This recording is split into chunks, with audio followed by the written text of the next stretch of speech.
Kapobre, hindi mo na ako pumalaot ngayon. Yung anak ko lang pinapunta daw sa sa laod. Kasi naglilinis muna ako dito sa sa likod ng bahay ko. Ito, pinamputol ko yung mga medyo na saging. Matanda ng saging yan. May nahinog na. Kaya pinagpuputol ko kasi kinakain na ng mga mabait. Kaya inasikaso ko muna dito. Maglinis muna ako dito sa likod. Bahay kasi yung likuran ng bahay ko. Ayan puro puno ng saging. Yung pangalan nitong nasaging nito tawag sa amin dito kasiaw. Ayan pinaglilinisan ko muna, nilinisan ko yung mga binabawasan ko yung mga puno kasi pag sobrang dami na hindi na lumalaki. Kaya pinuputol ko yung mga maliliit na puno. Ayan may mga bunga sa taas. May mga bunga, ayan Hindi na nga lumaki yung iba kasi nasobra na sa sa dami. Dikit-dikit na. Kaya hindi mo na ako pumalawad, yung anak ko lang pinapunta. Ito mayroon akong malaking buwig sa Cardaba. Hindi masyado makita. Ayan ano yan, Cardaba, malaki. Pero alanganin pa sa medyo mura pa konti. Ang dami kasing saging ko dito, ayan ang dami bungahan. Nilinisan ko na yung mga puno kasi sobrang daming lamok. Yung anak ko lang panganay ang pinapunta ko sa laod muna. Nilinisan ko muna itong mga saging ko rito. Ang dami marami akong may bunga. Kaya binawasan ko yung mga sobrang dikit-dikit na mga puno. Ayan may bunga Ito.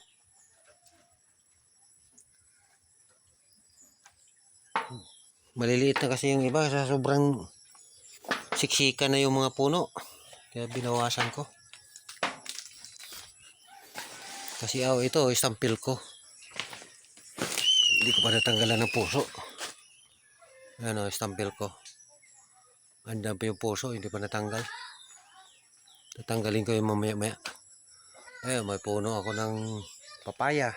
Ang daming bunga, hindi naman inubos lang yan ng mga uwak. Yung bunga niyan, yung papaya na yan.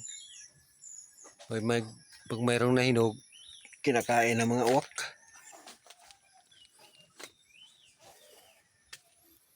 Ito yung kulungan ko ng baboy dati. Ito. May bubuyan kasi ako dati. Yung kulungan ko ng baboy. May alaga ako rito na 4 na piraso. Ngayon hindi na ako nag-alaga kasi sobrang mahal ng pagkain ng baboy. Ayaw ko na. Hindi na kaya alagaan. Sobrang mahal ng pagkain ng baboy. Ito lumiit na nga yung kasi hindi ko na nasikaso. Lumiit na yung buwig ng itong saging nito. Ano to? Tawag sa amin kurikit sa Buanga, kurikit. Senyorita ito sa iba. Maliliit lang itong saging talaga. Pero matamis yan. Manipis ang balat.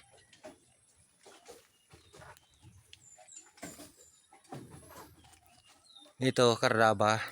Nagputol ako ng bunga ngayon. Andun na sa bahay, dinala ko. Ito, hindi na ito sa akin. Kapitbahay na ito. Ito lang yung luti ko. Ito, may puno ako ng nangka. Malapit na ito magbunga. Hindi pa nakabunga ito. Siguro mga 2 taon na ito halos. Tinanim ko na puno ng mangga. Ay, langka. Malapit na ito magbunga. Baka next year magbunga nito. Matamis ito ang bunga nito.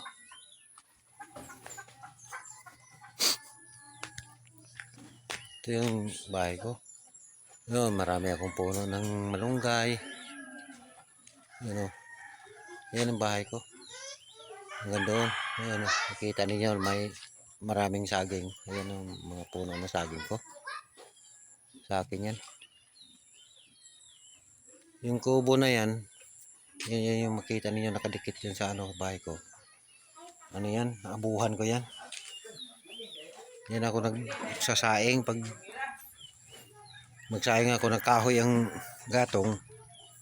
Yan ako nagsasaing. Abuhan ko yan. Ito lang yung bahay ko. Yan, balkon ko.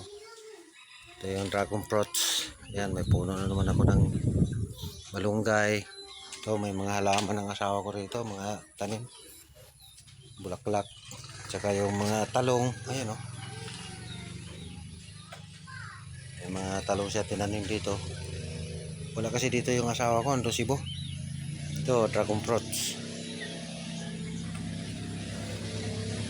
Mga tanim-tanim namin dito, mga bulaklak, saka yung mga gulay. Ito yung saging na pinyo kasi kanina. Kardaba. Ayan o. Maliit lang na puno pero busog naman. Ayan o. Malalaki yung niya. Ilang ano na ito? 5 piraso lang. Pero malapit na mahinog oh. Madilaw-dilaw na. Ngayon ko lang yung pinutol. Ayan, may mga manok ako rito. Ito ang palaya, matanda na. Pero may bunga pa rin. Matanda nito ang palaya namin. Yun oh, may bunga oh. Kaya ito pa. Oh. Hindi ko lang pinitas kasi yung mga kasama ko rito sa bahay, mahinang kumain ng palaya. Yun oh. Yung mga bunga, kaso lang tamad lang magluto yung mga anak ko. Hindi talaga masyado kumakain ng Nila lang talaga nila gusto yung ampalaya kasi mapait daw. Pero ako, okay ako. Wala namang pagkain na inaayawan ko. Ito yung kabuuan ng bahay ko. Ayan o. Kinakalawang na yung mga bubong. Bigay-bigay lang yan sa nung nakaraang bagyo. Na Odette, binigyan kami ng yero. Nabigyan ako ng 12 piraso na yero. Doon sa kabila, pinalit ko doon sa kabila na side. Pero ito, yan, binili ko yan. Sarili kong pira yan. Dito, dati ko na to. Dati na yung mga bubong ko. Hindi na masira. Ang nasiraan lang doon sa sa audit noon. Doon sa kabila. Nasira yung bubong ko doon. Kaya yung binigay sa amin ng tulong, yun ang pinalit ko doon lahat.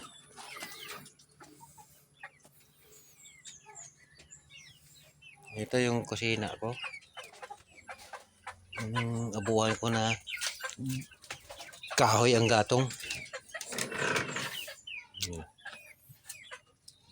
Ito yung abuhan ko sa ang kahoy. Pero bihira lang ito pag nag-ihaw lang kami ng isda, ganon, dito lang kami nag-ihaw.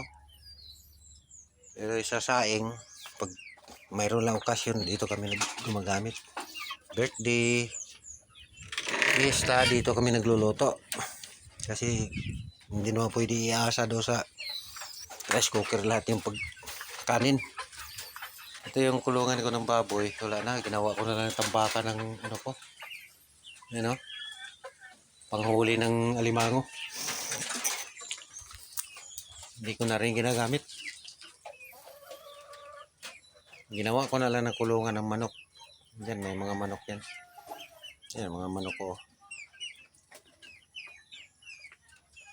Yan o. Yung mga manok ko. Sunod na sunod sa akin ang hingi ng pagkain.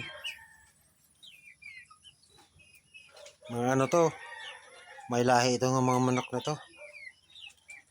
Pangtari ito. Yan o. Texas din ito. Galing Davao ito. Mga lahi nitong manok nito. farm galing ito. Pero wala naman akong hilig sa sabong. Hilig ko lang hanap buhay. Dagat, ganun lang. Hindi ko naman iniisip yung mga sugal-sugal. Hindi ako mahilig sa sugal. Mga kapobre, hindi ako mahilig. Yun o, lugbati. Ayan o. Pag gusto ko mag-uli, nandyan. Lugbati, ampalaya, yung mga lamas. Ito, kilala niyo ba yan? Dulaw. Dulaw sa amin yan. Ito ang masarap pang halo ng karning baka. Kalabaw, ayan. Dulaw. Tawag sa iba, loyang dilaw. Ayan ang tinatawag na loyang dilaw. Marami ako niyan, nandun pa. Sili. Sili labuyo, andyan Nandito lang sa sa tabi ng bahay ko. Ito ng bahay ko. Ayan Okay, mga kapobre, maraming salamat sa panonood sa inyo. Hindi ako pumulaod, dito lang ako sa bahay. Maraming salamat sa panonood ninyo. Diyan lang kayo sa labas, diyan lang.